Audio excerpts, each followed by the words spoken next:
Hello. Thank you, thank you. How's everyone doing today? You good? Cool. Okay, so I was thinking about what to say today.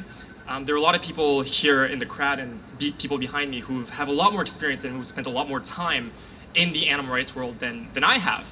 And so I was like, what can I do to hopefully bring a little bit of value to you? And I think what I'll do is there anyone here who's kind of like somewhat new to the animal rights movement? Like you've been in it for like a year, like maybe like 2 years, like, or less than that? Like some people? Oh, yeah. Cool, yeah. So yeah, thank you so much for coming. And I thought what I'd do is I tell you a little bit about my story, and I thought what I'd do maybe is I wanted to do something that would help me, like maybe 3 years ago when I was first starting out. And so what I thought I'd do is I'll tell you a little bit about my story and then go into a few embarrassing experiences that I've had, and hopefully it's gonna be a little bit of fun. So anyways, it was in 2015 that I first read a book called Sapiens, A Brief History of Humankind. And it's a great book, history book, that I recommend to everyone. So around page 300 of this book, there was a little section about animal agriculture and about the standard legal practices of the meat, dairy, and egg industries. And it was the first time I ever learned about this, and it shocked me because what I learned is that these animals that are used for the products that I loved so much suffered, and suffered so much more than I could have ever imagined. Now, after I read that, I went on a deep dive. I went down this rabbit hole that probably a lot of you relate to, where you look up every single industry that uses animals, and you find out that it gets worse and worse and worse and worse. And the more you look into it, the more you realize that animals suffer so much more than you could have even imagined. And you're like, I don't even think I can relate to the suffering that these animals endure at the hands of humans. And so right then, I felt this calling, where I felt like this is a problem that I want to spend my life trying to solve.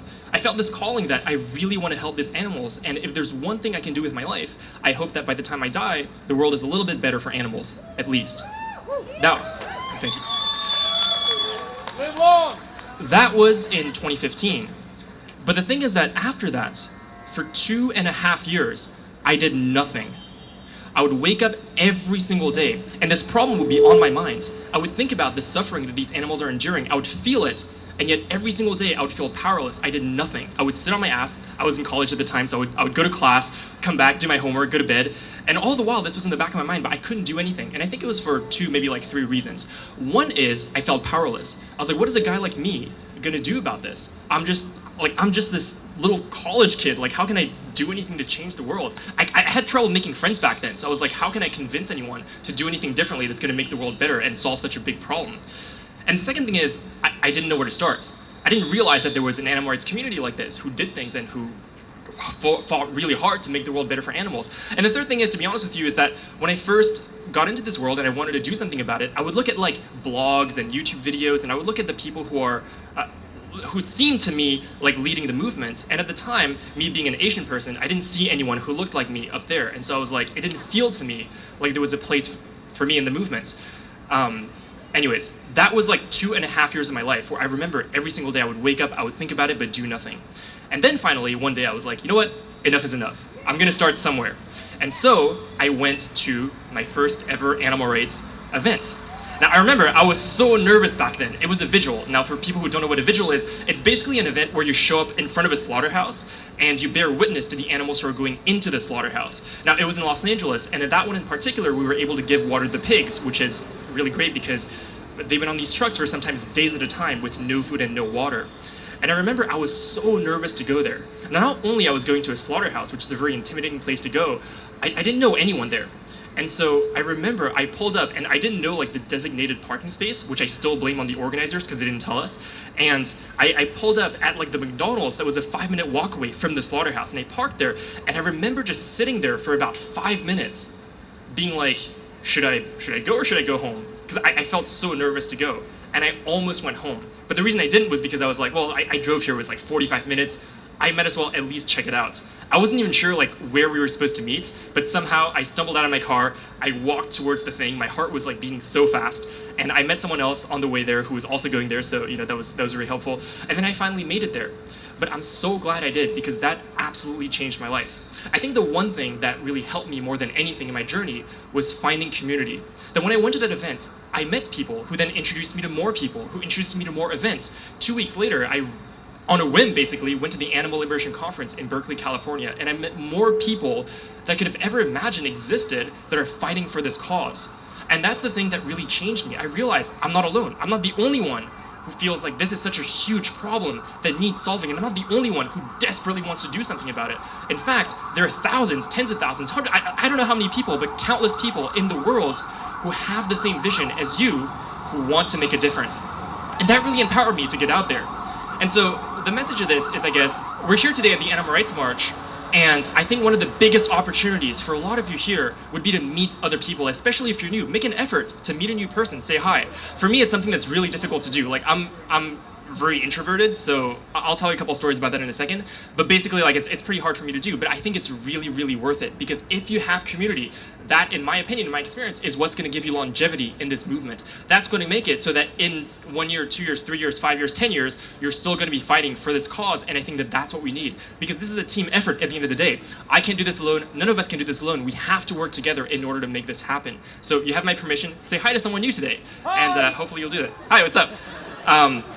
But yeah, I just want to tell you a couple stories about so this is like kind of a funny story. So when I first started out, my whole thing was, because I realized this, I was like, I want to meet new people. I desperately want to meet new people. And so I looked up all these vegan and animal rights events around where I was. And there was this meetup. I think it was like Orange County Vegan Meetup or something like that. And it was just this thing with like food trucks, and you would go there, get some food, and meet some people. Now, I didn't know anyone, so I went alone. And my whole goal was, I want to meet at least one person there. And then what ended up happening was that I went there. First of all, same thing as like at the vigil, where I just sat in my car for like 5 minutes before actually showing up to the event.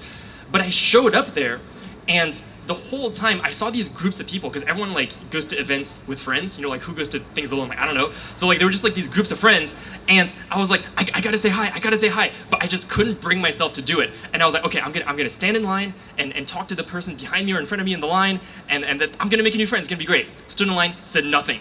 I got my food, and I saw this table with a bunch of people, and this was like different groups, you know, it's like this long table, and I was like, perfect, I'm gonna sit at the table and meet some new people. You know, I sat there, and I think I said hi like once. It was so awkward, and then I ate my food. I didn't say a single word, and then I went home.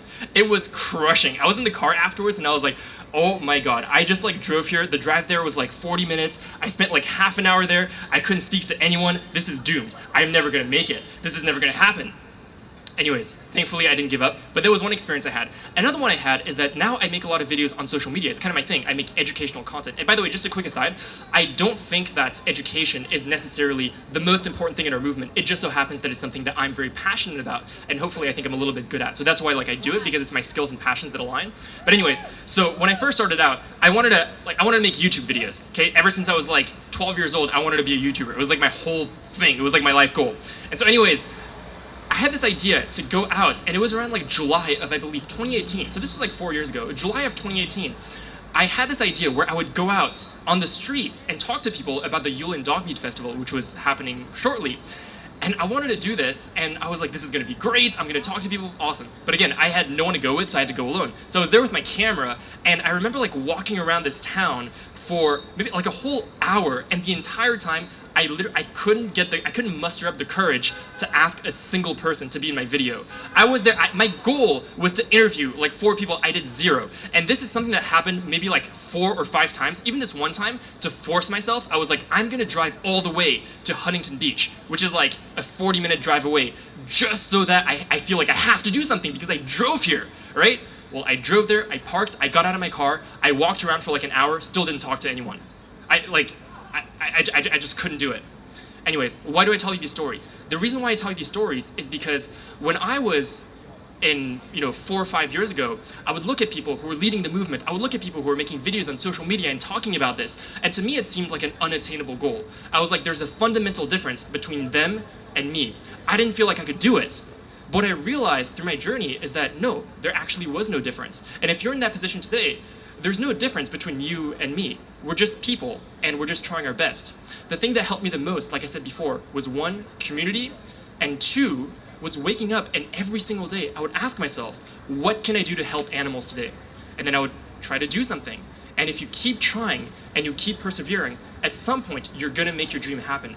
No matter what it looks like for you, no matter what area of activism you want to get involved with, that's something that you can absolutely do.